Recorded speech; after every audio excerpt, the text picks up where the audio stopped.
देखो कल 30 जनवरी है, 30 जनवरी 1948 को महात्मा गांधी का देहांत हुआ था। ठीक है, तो सोचे थोड़ा बहुत आप लोगों को महात्मा गांधी जुड़े हुए जितने भी टॉपिक वो क्लियर कर दें, जिससे कि आप लोगों को महात्मा गांधी के बीच जो कन्फ्यूजन है वो दूर हो जाए। ठीक, और आज मैं बताऊंगा कि महात्मा गांधी सही थे या हमारे नाथूराम गोडसे सही थे, इनमें सही कौन था और गलत कौन था ये बताऊंगा आप लोग। आज कितने कौन सही थे और कितने कौन गलत थे वो आप ध्यान से देखेंगे, और हो सके तो आप लोग बताएंगे आप समझ करके कमेंट में कि इनमें महात्मा गांधी सही है या गोडसे जी सही है। ठीक, देखो महात्मा गांधी जी का जन्म 2 अक्टूबर 1869 को कहां हुआ था? गुजरात के पोरबंदर नामक स्थान पर हुआ था। ठीक, कोई दिक्कत? इनकी माता का नाम पुतलीबाई। ठीक, ये बचपन से ही एक कुशल स्वभाव के थे। पिताजी बहुत बड़े राजघराने से संबंधित थे, मतलब अच्छे खासे थे, व्यापारी थे। यार गुजरात के लोग तो पता है आपको ज्यादातर व्यापारी संबंधित होते हैं, तो अच्छे खासे पैसे वाले भी थे घर में।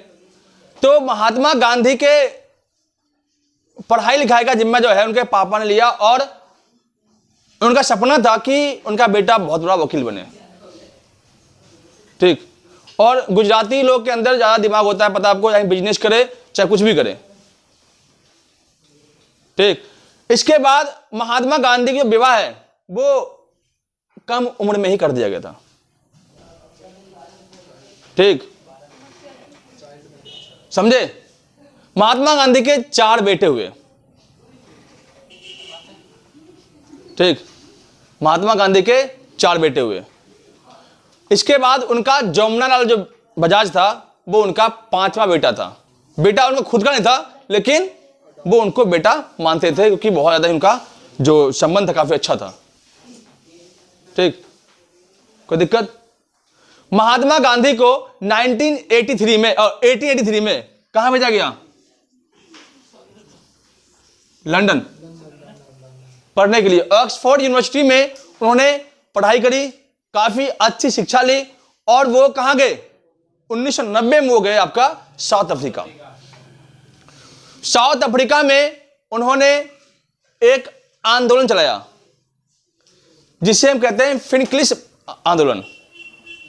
हाँ, ठीक, यह आंदोलन जो था वो गोरे और काले में जो हो रहे भेदभाव थे उनको उन्होंने खत्म कराया। उनके राजनीतिक गुरु थे गोपाल कृष्ण गोखले। गोखले से वो बहुत ज्यादा प्रभावित थे, और गोपाल कृष्ण गोखले ने कहा कि अगर आपको कभी कोई आंदोलन करना हो तो आप पहले बुक पढ़ो, किसी अच्छे राइटर की बुक पढ़ो। तो महात्मा गांधी ने 2 लेखक की बुक पढ़ी, जिनमें एक महत्वपूर्ण बुक था उनका रस्किन की। हाँ, रस्किन की बुक थी, जिसमें वो पढ़ा था क्या? आंदोलन के बारे में। ठीक, भूख हड़ताल, कि कोई भी आंदोलन करना हो तो सबसे पहले भूख हड़ताल जरूरी है। भूख हड़ताल से आप बड़े बड़े सत्ता को भी गिरा सकते हो। आप देख सकते हो भूख हड़ताल से एक हमारा अलग राज्य बना था आंध्र प्रदेश, जो आपका अन्ना पुट्टी श्री रामुल जो था 56 दिन की भूख हड़ताल कारण मर गया, जिस कारण से उसके अलग राज्य बना दिया। अन्ना हजारे, महात्मा गांधी ने कितने बार भूख हड़ताल की थी? तो महात्मा गांधी ने इनकी बुकें पढ़ी, और एक टॉलेस की बुक थी, तो कोई आंदोलन की बुक पढ़ी थी उन्होंने, कि कोई भी चीज को करना हो, आगे बढ़ाना हो तो आंदोलन करना जरूरी है। महात्मा गांधी वहां पे आंदोलन करने के बाद भारत आते हैं कब? 9 जनवरी 1915 को। उस दिन हम क्या मनाते हैं? बताओ। प्रवासी दिवस। ठीक, 9 जनवरी 1915 को महात्मा गांधी कहां आए? भारत आए। कहां? साउथ अफ्रीका से अपने स्वदेश लौटे, और जिस दिन वो आए उसी दिन के डेट पर आज हमारे यहां पे प्रवासी दिवस मनाया जाता है। 9 जनवरी को महात्मा गांधी आए यहां पे, तो उन्होंने 1 साल तक विद्यार्थी बनकर रहा यहां पे। कोई आंदोलन, किसी आंदोलन में भाग नहीं लिया। पहले वो यहां से गए बनारस। बनारस में उनकी मुलाकात हुई थी किनसे? राजकुमार शुक्ला से। राजकुमार शुक्ला ने अपनी समस्या बताई। क्या समस्या? कि चंपारण के अंदर जो अंग्रेज सरकार उनके खिलाफ अत्याचार कर रहे थे किसानों के साथ, उन अत्याचारों के बारे में बताने के लिए महात्मा गांधी ने यह कहा कि मेरे गुरु ने कहा है कि तुम 1 साल पहले स्टूडेंट बनकर रहो, इसके बाद मैं तुम्हारे यहां पे आऊंगा, जो समस्या तुम्हारी सोल्व कर दूंगा। कहा ठीक है, 1 साल बाद आप आइए। 1916 में वो कांग्रेस से जुड़ गए और 1917 में वो कहां गए? बिहार। बिहार के चंपारण में एक सिस्टम था, 3 कठिया पद्धति। 3 कठिया पद्धति में था क्या कि 20 कट्ठे खेत में 3 कट्ठे खेत में आपको खेत जोतना होता था। किस लिए? नील खेती करने के लिए। यह कंपल्सरी था। और नील की खेती करना खेत के लिए भी काफी हानिकारक। अगर एक बार जिस खेत में नील बोया गया वो खेत समझ लो बंजर। नील कौन? जो कपड़े में लगाते हैं। किसानों की समस्याएं बहुत गंभीर थी। महात्मा गांधी ने अपना पहला सत्याग्रह अफ्रीका में, लेकिन दूसरा सत्याग्रह कहां पर किए? बिहार के चंपारण में। महात्मा गांधी चंपारण सत्याग्रह से काफी ज्यादा ही पॉपुलर हो गए और वो दोबारा 1918 में 2 जगह सत्याग्रह किए। एक आपका अहमदाबाद में मिल मजदूरों के लिए और एक आपका खेड़ा सत्याग्रह किसानों के लिए। किसानों का कर माफ करना था, उनके ऊपर कर बहुत था, और मजदूरों का जो था वो रहने की जगह बढ़िया नहीं थे और उनकी सैलरी भी कम थी और उन्हें अधिक से अधिक काम करना पड़ता था। तो मजदूरों की समस्याओं को सॉल्व किए और किसानों की समस्याओं को भी हल किए। इसी बीच 6 अप्रैल 1919 को ब्रिटिश सरकार ने प्रथम विश्व युद्ध के बाद क्या किया? रॉयल एक्ट कानून लागू कर दिया। इसके ऊपर मैं अलग से बताऊंगा कि रॉयल एक्ट कानून क्या था। रॉयल एक्ट कानून के अंतर्गत पुलिस ने, अंग्रेज सरकार ने यह कह दिया कि जितने भी क्रांतिकारी होंगे उनको गिरफ्तार किया जाए। ठीक, क्रांतिकारियों को गिरफ्तार किया जाए। इसके बाद गिरफ्तार करने के बाद ना उसके पास अपील, ना वकील और ना दलील करने का अधिकार दिया जाए। महात्मा गांधी ने इस कानून को काला कानून का नाम दिया और उन्होंने कहा कि हमने उनसे रोटी मांगी लेकिन उन्होंने हमारे सामने क्या परोसा? पत्थर परोस के दिया। इसी बीच एक घटना हो गई। क्या? 13 अप्रैल के अंदर, 13 अप्रैल से पहले की बात है, उसी बीच क्या हुआ था कि रॉयल एक्ट के खिलाफ धरना प्रदर्शन हो रहा था। तो पंजाब के 2 बड़े नेता थे, डॉक्टर सत्यपाल और डॉक्टर शफीउद्दीन किचलू को गिरफ्तार कर लिया गया। वो बहुत बड़े लीडर थे पंजाब के अंदर। सिख लोगों को इससे काफी ज्यादा बुरा लगा और उन्होंने क्या किया? 13 अप्रैल 1919 को जलियांवाला बाग में एक मीटिंग रखी। जलियांवाला बाग आपका अमृतसर में है। उस जलियांवाला बाग में लगभग 2000 से भी अधिक लोग शामिल थे। कोई आंकड़ा नहीं है कितने लोग थे। उस जलियांवाला बाग में जनरल डायर को सूचना मिली कि लोग सभा लगा रहे हैं। वहां पे आकर के जनरल डायर ने निहत्थे लोगों पर गोलियां चला दी। लगभग 1200 लोग मर गए थे। भगत सिंह जलियांवाला बाग हत्याकांड से कुछ ज्यादा ही प्रभावित हो गए थे क्योंकि उनकी उम्र उस टाइम बहुत ही कम थी, 8-9 साल के, 10 साल के आपके थे। कौन? भगत सिंह। और वो महात्मा गांधी से ज्यादा वो हो गए, क्लोज हो गए। जलियांवाला बाग हत्याकांड से महात्मा गांधी को बहुत बुरा लगा। उसी बीच खिलाफत आंदोलन हुआ था। इसके बारे में मैं बताऊंगा अलग से क्योंकि लंबी क्लास हो जाएगी बहुत ज्यादा। इन दोनों को लेकर के महात्मा गांधी ने सोचा कि किसी तरह से अपने आप को और पॉपुलर करना है। उन्होंने कहा कि हम आंदोलन करेंगे और हमें 1 साल के अंदर आजादी मिल जाएगी। 1920 में उन्होंने नॉन कॉर्पोरेशन मूवमेंट अर्थात असहयोग आंदोलन शुरू कर दिया। कब? 1920 में। लोग लगा कि हम 1921 तक हम आजाद हो जाएंगे। 1921 भी हो गया, 1922 चल पड़ा। महात्मा गांधी टेंशन में आ गए। उनको लगा कि अब किस तरह से आंदोलन रोका जाए। उन्होंने सोचा कि कोई एक घटना हो जाए और वो घटना देखते ही वो क्या करेंगे, आंदोलन रोक देंगे। एग्जाम्पल है, मान लो कि मुझे अभी पढ़ाने का मन नहीं हुआ तो मैं क्या करूंगा, बोलोगे यार खांसी थोड़ा हो गया, यार क्लास छोड़ दो आज, ये बहाना हो गया एक तरह से। तो महात्मा गांधी को ऐसा कोई बहाना चाहिए था, क्योंकि असहयोग आंदोलन में लोगों ने खुलकर महात्मा गांधी सपोर्ट किया था, खुलकर विदेशियों का बहिष्कार किया गया था। कहा असहयोग का मतलब क्या होता है कि अंग्रेज सरकार के खिलाफ कोई सहयोग ना करो, अंग्रेज सरकार से बिल्कुल हटके रहो। महात्मा गांधी समझ गए कि अगर ये आंदोलन नहीं रुका तो आने वाले टाइम में सारे जूत जो है जनता मेरे पर पड़ जाएंगे, चप्पल जूते मारेंगे मेरे को।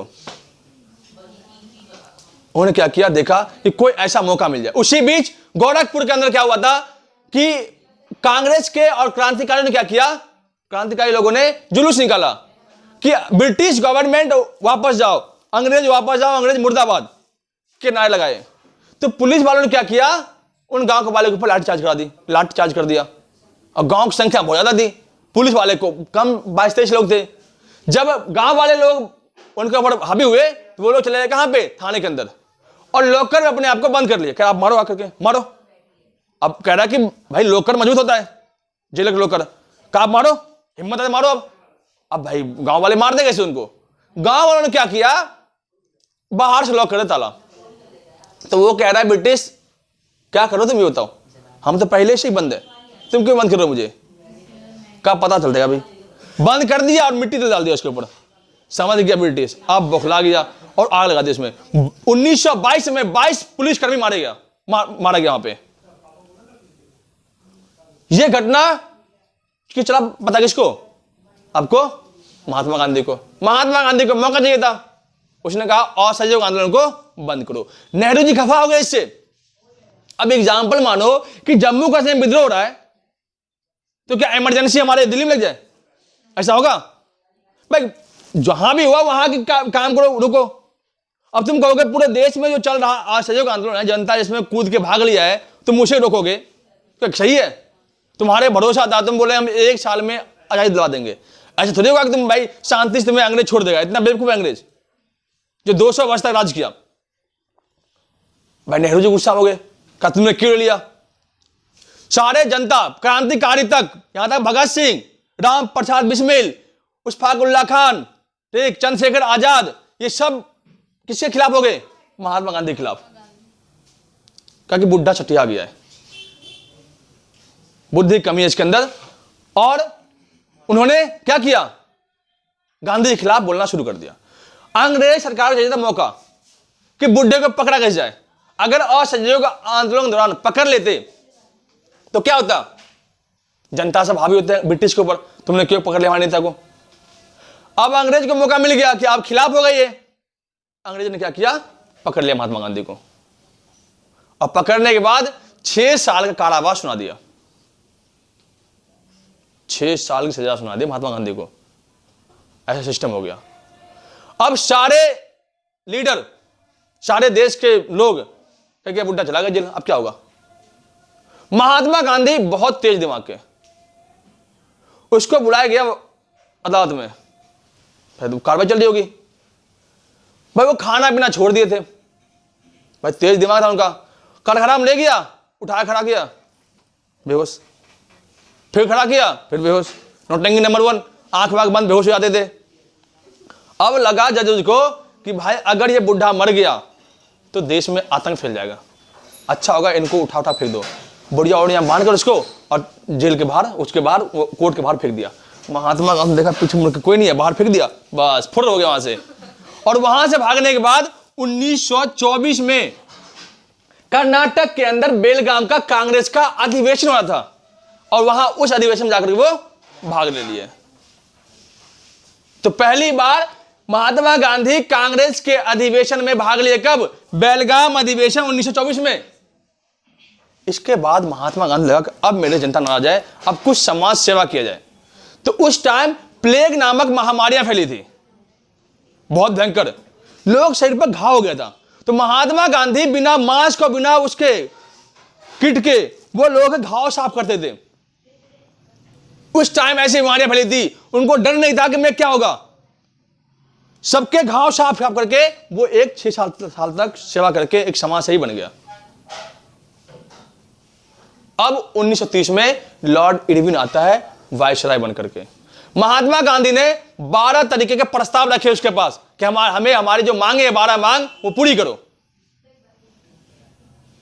इरविन ने कहा कि तू एक काम कर, निकल यहां से। महात्मा गांधी कहा निकल जाओ, क्या तेरे से बड़े बड़े अधिकारी चले गए, लिटन पिटन सिटन सब गए, रिपन उपन, तू आया किस खेत का मूल्य है तू बता। क्या तू निकल रहा है। महात्मा गांधी और इरविन के बीच हो गया बहस। महात्मा गांधी गुस्से में आ गए और वो कहां चले आए, साबरमती। और कहां गए, दांडी समुद्र तट पे, ये गुजरात का एरिया पूरा। दांडी समुद्र तट पर पहुंच गए। कब, तो आपका 12 मार्च 1930 को दांडी समुद्र तट पर पहुंच करके, और चले कब थे, तो 12 मार्च को पहुंचे कब, लगभग 24 दिन का टाइम लगा था उनको पहुंचने में। 6 अप्रैल 1930 को पहुंचे वो। और जब वो चले थे तो उनके साथ मात्र 78 साथी थे। और जो यात्रा थी वो लगभग 388 किलोमीटर की पद यात्रा थी।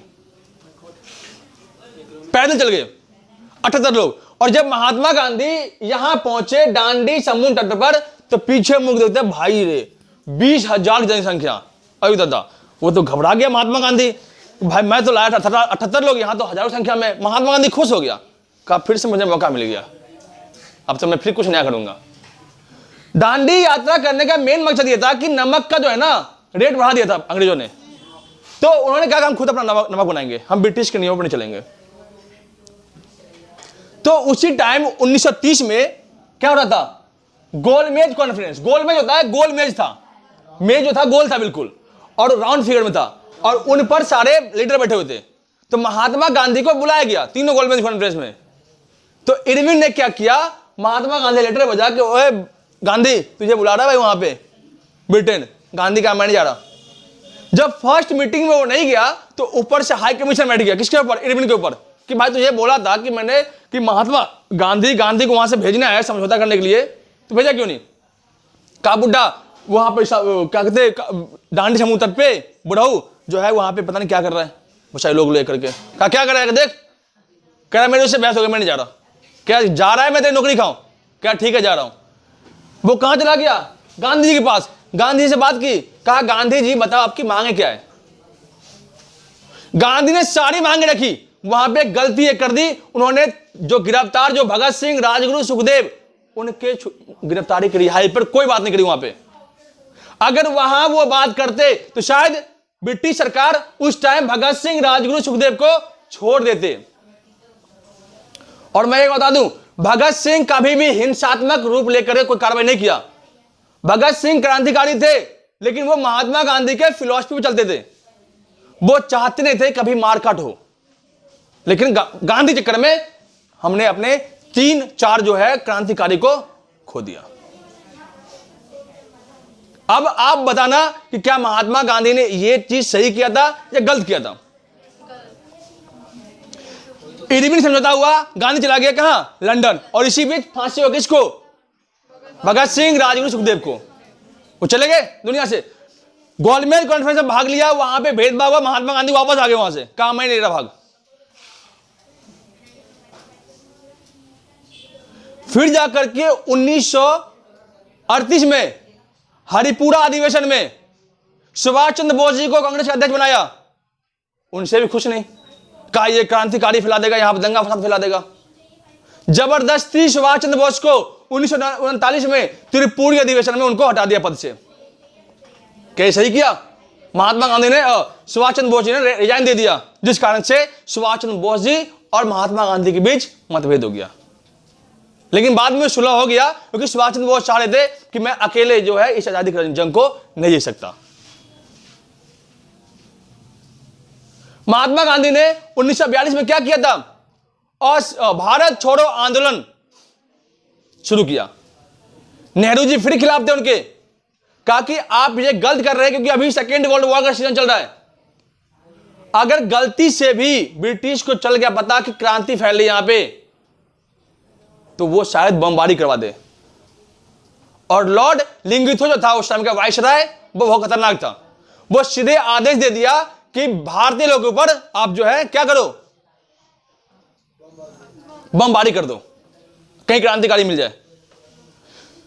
नेहरू जी कहा कि मैं आपके पक्ष में नहीं हूं कि आप भारत छोड़ो आंदोलन शुरू कर रहे हो, का मत कर, मैं अपने अलग पार्टी बना लूंगा। नेहरू जी शक में रह गए कि सही कह रहा है, बुढ़ा के पास जानकारी बहुत है अभी और ये बात बना भी सकता है। कहा ठीक है, तुम्हें जो करना करो। महात्मा गांधी बहुत गेमबाज, उन्होंने क्या किया, एक अधिवेशन बुलाया और वहां पे अनाउंसमेंट कर दिया कि भारत छोड़ो आंदोलन में जितने भी कार्यक्रम होंगे, जितने भी प्रवक्ता होंगे, जो भी होंगे, मेन काम जो है मैं नेहरू जी को सौंपता हूं। नेहरू जी पागल हो गए, कहा ये क्या कर दिया। भारत छोड़ो आंदोलन जब शुरू हुआ था 9 अगस्त 1942 को, कहां पे, मुंबई के कौन सा गांव था वहां से, और वहां पे देश के बड़े बड़े नेताओं को पहुंचना था, सब लोगों को पहुंचना था। और अंग्रेज ने गेम क्या खेल लिया, सबको गिरफ्तार कर लिया। महात्मा गांधी को गिरफ्तार कर लिया, राजेंद्र प्रसाद को गिरफ्तार कर लिया, जयप्रकाश नारायण उनको गिरफ्तार कर लिया, नेहरू जी को गिरफ्तार कर लिया, सबको गिरफ्तार कर लिया। और क्रांतिकारियों को यह बोल दिया कि तुम्हारे नेता तुमसे झूठ बोले और तुम लोग को यहां भेज दे, खुद गायब हो गए। जनता में आक्रोश फैल गया। इसी बीच किसी मीडिया खबर आया कि भाई महात्मा गांधी सब नेताओं को गिरफ्तार कर लिया अंग्रेजों ने। सब में तहलका मच गया, सबने मारो काटो करना शुरू कर दिया, हिंसा फैल गया। ऐसे करते करते 1947 में आजादी मिल गई हमें। आजादी के बाद विभाजन हुआ। विभाजन क्यों हुआ, इसका एक बहुत बड़ा रीजन था। अगर महात्मा गांधी, नेहरू और जितने भी देश के नेता थे, जिनमें 2 नेहरू और महात्मा गांधी चाहते, तो हमारे देश का आज विभाजन नहीं होता। ना विभाजन होता, ना दंगे फैलते, ना हिंदू मुस्लिम मरते, ना नफरत की भावनाएं फैलती, ना गोडसे महात्मा गांधी को मारता। गोडसे को मारने का मेन रीजन था महात्मा गांधी को, क्योंकि गोडसे ने देखा कि भाई जो पाकिस्तान बन रहा था, पाकिस्तान के इन हिस्सों में जो जमीनें जा रही थी उनसे टैक्स आया था। 55 करोड़ टैक्स आया था 1948-47 के बीच में। 55 करोड़ रुपए उस टाइम बहुत था यार। वो कहा महात्मा गांधी ने जमीन दे दो और वो भी दे दो। नाथुराम गोडसे आरएसएस के था, ठीक, पुणे से रहने वाला और काफी समझदार। देखो कोई भी व्यक्ति ऐसा नहीं है कि किसी का सींग निकला हुआ कोई किसी को जबरदस्ती मार देगा। भले उसको आतंकवादी कह रहा हो कोई, लेकिन मैं नहीं मानता आतंकवादी, मैं देशभक्त भी नहीं मानता उनको मैं। लेकिन अगर वहां पे मैं होता तो मैं भी यही करता, क्योंकि ये चीज गलत हो रही थी वहां पे। गलत ये हो रही थी कि जो 55 करोड़ रुपया हमारा है उनमें हिस्सा करो। एक तो पहले से 1 अरब 50 करोड़ रुपए का बंटवारा होता, उनमें से तुमने आधे दे दिया। फिर जो 55 करोड़ रुपया आया वो भी तुमने पूरा दे दिया पाकिस्तान को। ये क्या हिसाब हुआ। नाथुराम गोडसे ने दिल्ली में उनको टपका दिया। और 30 जनवरी 1948 को महात्मा गांधी की मौत हो गई। अब ये आपको फैसला करना है। आप लोग देखो, दुनिया गलत बोले क्या बोले, मैं गलत बोला क्या बोला, ठीक। महात्मा गांधी ने देश को आजाद कराने में अपने जान निछावर कर दिए, लेकिन उन्होंने बहुत काम ऐसे थे जो अधूरे छोड़ गए। उन्होंने गलतियां की है, भले देश के लीडर ना माने, क्योंकि बुकें जितनी लिखी हुई है ना वो कांग्रेस के टाइम में लिखी बुक है। उनमें नाथुराम गोडसे को आतंकवादी घोषित कर दिया। लोगों को पता नहीं होता है तो लोगों जो पढ़ते नहीं है उन बता देते हैं। मैंने खान साहब की वीडियो देखी, उन्होंने सीधे कह दिया कि आतंकवादी है। भाई ये आतंकवादी कहां से है। महात्मा गांधी के बारे में खान साहब ने कहा कि मात्र 5 करोड़ रुपए दिया पाकिस्तान को। क्या उनके पास सर्वे डाटा है पूरा क्या? अब देखो सर्वे देखो, निकालो, 55 करोड़ रुपए है। और उन्होंने वीडियो में बता रखा है कि 5 करोड़ रुपए जो है पाकिस्तानियों को दिया था। तो इस तरह से नाथुराम गोडसे ने महात्मा गांधी को खत्म कर दिया और देश में जो है आतंक का माहौल फैल गया। फिर नाथुराम गोडसे को फांसी मिल गई थी। ठीक है, जो भी समझ में आया हो, आपको जैसा लगा हो, जो भी वीडियो देखेंगे उनको मैं ये बता दूं, वो कमेंट करें कि कौन सही है कौन गलत है। मेरे हिसाब जो सही था वो मैंने बता दिया। अब आपके ऊपर है आप क्या सही बोलते हो। ठीक है, धन्यवाद।